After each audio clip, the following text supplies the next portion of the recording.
Hello and welcome to Adepicos Online. We're looking at Module 5, Plot of the overall learning journey of how to lead, and we're looking at Step 1, Sensemaking. Sensemaking is crucial for leaders and organizations because it enables them to understand what is going on in a situation. As we can see in the diagram in front of us, we need to move from observing a situation to building an effective understanding of that situation, and that is done through the activity of sensemaking. Today we work in a world that is extremely complex, uncertain, and rapidly changing. And it's very precious to be able to actually understand what is really going on in the world around us. And in order to be able to generate such an effective understanding, we need to use the skill of sense-making. In fact, sense-making is such an important skill that the University of Phoenix Research Institute identified it as the #1 skill for future leaders. And that's why if you search for Future Work Skills 2020, you'll be able to access their free report and find out a lot more about why sense-making is relevant in the overall context. But we're going to explore a little bit more in detail about what sense-making actually is. Galileo Galilei famously said that all truths are easy to understand once they are discovered. The point is to discover them. And that's where we can connect to sense-making, because in sense-making is the activity of analyzing a situation and being able to discover what are the real truths that are happening in that situation. Now, Galileo famously discovered that all objects accelerate to the Earth at the same acceleration. So what that means is when you drop a feather and a hammer, they will fall to the ground at the same speed if you don't include air resistance. And it's thought that he demonstrated this by taking a cannonball, one that was solid and one that was hollow, and dropping them at the same time. Now, even though they have different weights, they both fell to the ground at exactly the same time. And in fact, NASA famously conducted an experiment on the moon in which an astronaut drops a feather and a hammer, and you can see for yourself on the video that both hit the ground at exactly the same time. So what do hammers and feathers and sense-making and 21st century leadership have to do with one another? Well, the point here is to recognize that Galileo was able to pierce through the complexity of understanding how objects fall to recognize a simple truth. All objects accelerate towards the center of the Earth at 9.9 meters per second squared. And what he was able to overcome was the assumption that heavier objects fall to the ground faster, because this is in fact incorrect. All objects accelerate towards the center of mass at the same speed. And so in a similar way, you need to be able to look through the complexities of a situation and try and discover the essential truths of the situation you're working in. The reason why that is so important is that you cannot control what you do not understand. If you do not understand what's really generating the situation that your team is working in, if you cannot generate an effective understanding of the real problems that you're facing, then you will not be able to exert effective control and influence on the situation and enable your team to achieve its goals. So understanding is crucial for effective leadership because it enables effective decision making. And then the last quote here by Carl Weick, a famous organizational theorist, describes why sense-making matters for organizations. He describes how communication is the lifeblood of an organization. Organizations that don't engage in regular and effective communication disappear. That's because they simply are unable to generate an understanding of what is going on around them and therefore are not able to exist as organizations. And we can see this effectively in a football team. In a football team that's engaged with great sense-making activity, there's lots of communication in the team, and as the team plays, it has a great understanding of what's going on in the pitch. However, a team that's very poor at sense-making has no idea what it's doing on the pitch. People misread each other, misunderstand each other, they're not able to connect and play together effectively, and the overall result is an unsuccessful team. So sense-making matters because it enables us to determine the deeper meaning of a complex situations. The point about a complex situation is that there's inherently a whole bunch of stuff going on. So that means that you can't describe everything that's going on. For example, imagine trying to understand and describe the financial crisis. Now, one approach would be to describe absolutely everything that went on that was related to the financial crisis. But if you did that, we'd be here for years, because it would just go on and on and on forever. And that's not really very useful, is it? Because you'd spend so much time describing what's going on that you'd never actually get around to making an effective decision. So how do we cope with complexity? The way that systems cope with complexity is they resort to interpretation. So, in other words, interpretation is a mechanism that strips away the complexity of a situation to enable a simplified understanding of what is going on. Now, what we can recognize is that the act of interpretation is inherently subjective. So what that means is any understanding of a complex situation is always a subjective interpretation of that situation. And so that is why we have to be careful as leaders never to fall for this illusion of an objective interpretation of a situation. So on the one hand, we might be presented with a case of freedom fighters versus terrorists. We're confronted with a situation where we're looking at understanding, are these people fighting for freedom or are they simply terrorizing the population? And of course, that's a question of perspective, because we can understand that it depends on who you are in terms of how you define people as being freedom fighters or terrorists. But just as importantly, we need to recognize that things such as finance are also subjective. Now, finance is very powerful, and however, it masquerades sometimes as being an objective truth, because people say the numbers can never lie. Well, as we've seen in corporate scandal after corporate scandal, this is in fact not true. The numbers themselves can never lie. But the question is, how are those numbers presented? How are they interpreted? On what assumptions are these numbers generated and justified? And that's where, as a leader, we have to be very careful in terms of making sure that we never fall for the illusion of an objective truth. Everything is always interpreted, and we need to make sure that we're working with the right interpretation of the situation, or, in other words, a useful and accurate interpretation of a situation, in order to make effective decisions. So let's go to sensemaking and try and cut down to what is it really about. So sensemaking is a natural activity that happens in your brain. It's a neural activity of comparing a goal signal with the current data about the situation. And so what happens in your brain is that you have a goal, and your brain synthesizes information from your senses in order to build an emergent understanding. And this emergent understanding is then used to generate a decision. So let's use an example to understand this. Imagine that you want to fly to Australia in 7 days. You're trying to fly to Sydney. So that's your goal, as represented by the green arrow. So what you need to do is you need to get information in order to make an effective decision of how you're going to get to Sydney. So you do lots of research on the internet, you look at flight prices, you need to look at visa options, so on and so forth. And then what happens in your brain is it processes all these different information possibilities. And eventually an understanding is built of this is the best way to get to Sydney, and then you make a decision of how to book your flights and how to make your goal successful. And that's it. That really is the sense-making activity in its essence. Now, the trick is to be able to perform this effectively. How good are you at making sure that you can process information in order to arrive at the right understanding and at the right decision? Because as a leader, you're not simply interested in making sure that this works effectively in your brain, but you're much more interested in making sure that the sense-making activity works in your organization. And that's a crucial point to understand here, because it's not simply that you have the right understanding in your mind, but your team and your whole organization need to be on the same platform of understanding. If they're not on the same platform of understanding, then how can you hope for your people to work together effectively?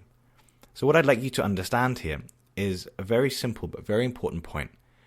Organizations need to generate understanding of what is going on in order for them to be able to behave effectively. And the way that the organization generates that understanding is through the sense-making activity. And this sense-making in an organization is exactly the same concept as happens in your brain. So in your brain, you have neural networks and you have cells that exchange electrical and chemical pulses of information in order to be able to perform the information processing activity. Now, obviously, in an organization, people are not plugged into each other with electrodes in their brains and are sharing information.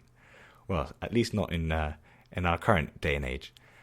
But what actually happens in an organization is that instead of having neural pathways, we have social relationships and we engage in the act of communication. So that the way that our teams and our organizations think, literally, is by people communicating with one another. So people, you can abstract people to thinking of them as the neural cells in the brain, and when people engage in communication, it's like the brain cells talking to each other to engage in thinking. And so that takes us to a crucial point, and that's again just emphasizing what Carl Weick said. If organizations are not talking to each other, they're not thinking. And if they're not thinking, they're not building understanding. And if they don't understand what's going on, then you can't expect them to be effective.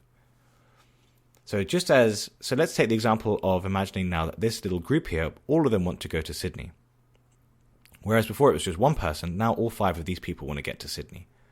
So in exactly the same way, they need to engage in group sense-making in order to make a meaningful decision. So they all have the same goal, represented by the green arrow, of getting to Sydney in 7 days. And so we can see here, as represented by the arrows, they're all talking to each other and they're engaged in thinking about the activity. But in the end, through the act of communication, they eventually arrive at a decision and they enact that decision to get themselves to Sydney effectively.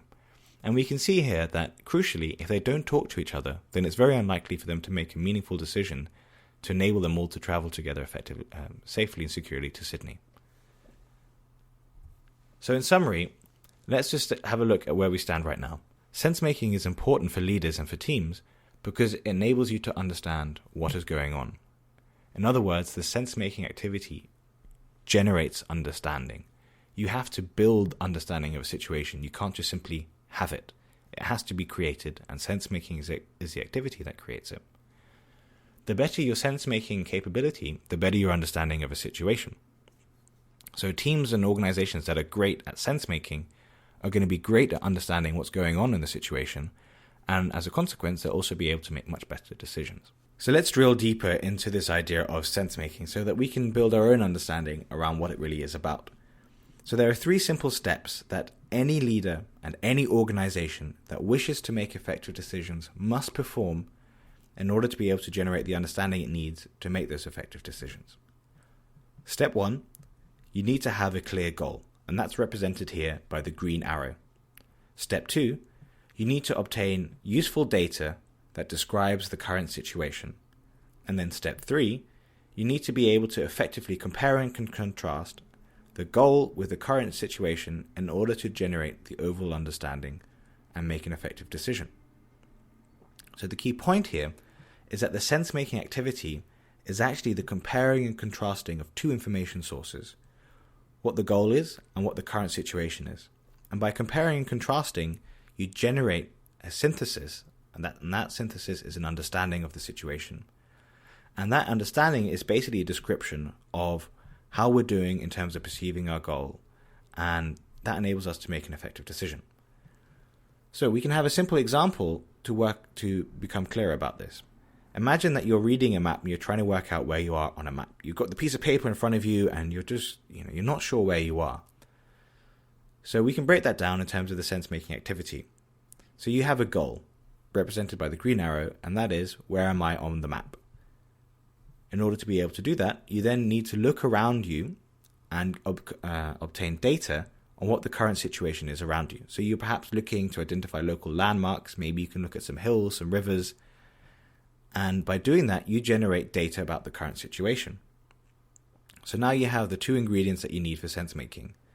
You need to go to step 3. So what happens in your brain is you're comparing where am I on the map with the situation around me. And the way that you work out where you are on the map is in your brain, it compares and contrasts the data delivered by your senses with your goal of understanding where you are on the map. And eventually, that leads to an understanding of where you are on the map. Well, in theory at least. Now, of course, we have to recognize that some people are better at reading maps than others. Why is that? Well, that's to do with the idea of intelligence. And what we need to recognize, and this has been discussed previously in other modules, is that there are multiple forms of intelligence. Intelligence is actually the ability to perform the sense-making activity. So how intelligent you are is really a question of how effective you are at processing information in order to generate understanding. But crucially, there are different forms of intelligence. So people who are very good at working out where they are on a map will typically have very high levels of spatial intelligence. Now that doesn't mean that they're going to be intelligent at everything else, because we need different forms of intelligence in order to be able to make sense of different situations. So for example, you might be really good at understanding where you're on a map, but you might have very low emotional intelligence, and therefore you're not very good at working out what other people think. And this is really important to recognize as a leader, that you need different forms of intelligence, different sense-making capabilities, in order to be able to generate different levels of understanding about a situation. You cannot simply expect that there's one universal sense-making skill, and that you'll be able to use that to generate an effective understanding of financial situations, social relations and situations, of physical situations, so on and so forth. Your challenge is to be able to build an effective intelligence in your team by having people with different capabilities in order to make sure that a team has an overall effective sense-making capability. Your team needs that effective sense-making capability to be able to deal with different situations. If your team only excels, for example, at technical intelligence, it's going to be great at solving technical problems, but it will lack the emotional intelligence that it needs to be able to solve problems in which it needs to work with other people. So you need to make sure that you have the right intelligences on your team in order to be able to do the right tasks. So how can you make sure that your team are good at sense-making? There are 4 crucial areas that you need to focus on. The first is the description of the goal. How clear are the team's goals? The clearer the goal signal, the less confusion there is in the sense-making activity. Now, this might seem obvious, but if your team can't describe to you in one sentence when you ask them what their goal is, then they're not clear enough about what the goal is. It's too easy to assume that everyone knows what they're doing. You have to go out there and make sure that you work with your team to ensure that they are crystal clear about what their goals are. Not a little bit clear, crystal clear. So as a test, you should be going to everyone in your team and say, describe to me in one sentence right now, what are your goals? And what are the team's goals? If they can do it in one sentence without having to think about it too much, then they're crystal clear. If they can't, then they need to have support from you to work with them to get that clarity. The second step, data sources. You need to ensure that you have sufficient quantity and quality of information that describes the situation. Both are important here. You need to make sure that you have enough data in order to build a meaningful picture of the situation. If you only have descriptions from 1 or 2 different people of what's going on, then you're not really building a detailed understanding of the situation. So trying to get as many data sources as possible is really important. A practical way of thinking about this is, how do you understand the world? Think about the media sources that you access to build an understanding of the situation around you. Do you only read one newspaper?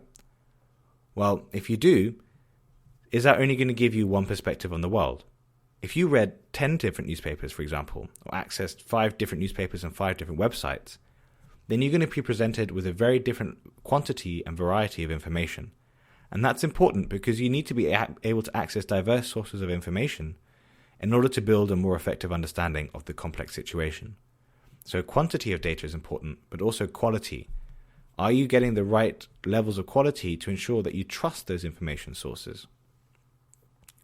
So it's not simply about accessing 10 different information sources. Do you actually trust all of those information sources?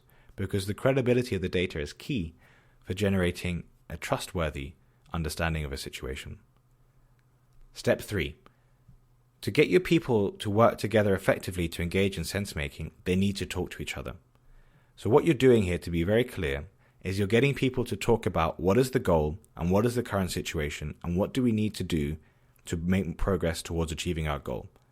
That's the conversation that people need to be having regularly. By doing that conversation, people are doing sense-making in the organization. But what do you need to do to ensure that people will actually do that? There are 2 key words here: transparency and trust. Trust is important because people need to feel that they can trust each other to share crucial or private pieces of information. If people withhold information, then you're going to inhibit the sense-making activity. Imagine that your brain only worked in terms of saying only a quarter of your brain will talk to each other to make sense of what's going on. That's obviously not going to be very effective. So your brain fully engages with itself to be able to perform the sense-making activity. So in the same way, your organization fully needs to engage with itself to perform the sense-making activity. The higher the levels of trust in the organization, the more willing people will be to share information. Transparency is important because it facilitates the emergence of trust. If people feel that they operate in a transparent environment and know what's going on, then they'll be more willing to trust each other. If people don't really know what's going on and they think that people will be using information against them, then they're unlikely to have high levels of trust. The final thing is to look at the overall output.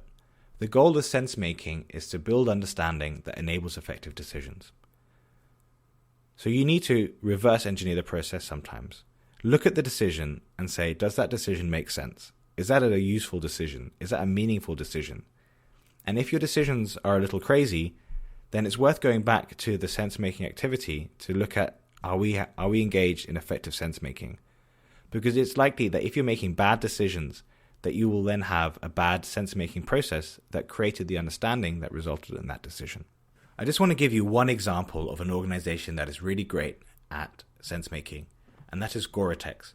So Gore-Tex make waterproof materials that are embedded in a variety of products. So for example, they'll be embedded in a jacket you might buy to make it waterproof, or shoes you might buy. They are well known as an innovative company, and one of the secrets of their success at being so innovative is their emphasis on maximized sense-making. In other words, they've stripped out hierarchies, there are as few ranks and titles as possible, and the overall goal of this is that anyone can engage in direct one-on-one communication with anyone else in the company. And what that powers is very effective sense-making activity. Everyone can talk with everyone else about what our goal is and what the current situation is and how we can work towards achieving the goals.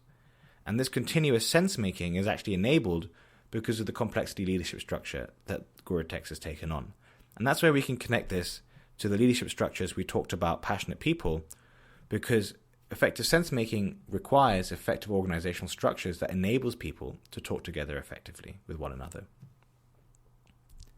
So if amongst all this you're really hungering for some very straightforward practical advice on how to actually go about doing the sense-making activity, then this is for you. The overall objective is for you to discover the deeper meaning of what's going on. Don't simply rely on your assumptions, and don't simply say, this person told me that's what's going on, so it must be true. Work hard to build a sophisticated understanding of what's happening by asking these 5 questions. What is happening? Why is it happening? How is it being caused? Who is causing it? And when and where are these things going on? By repeatedly asking these questions, you enable yourself to build a deeper understanding of the reality, and by using that deeper understanding, you can make more effective decisions. So in summary, it's necessary for you to generate understanding to make effective decisions. You can't simply rely on having understanding. It doesn't magically appear out of nowhere. It has to be built. And the better you build your understanding, the better your decisions will be. The most effective way for organizations to build that understanding is to regularly communicate with one another. They shouldn't simply be engaging in random communication. They're specifically communicating around what is the goal, what is the current situation, and comparing and contrasting the two to generate an understanding that is used to make effective decisions. A team that excels at sense-making is going to build a great understanding of the situation and use that to achieve its goals successfully.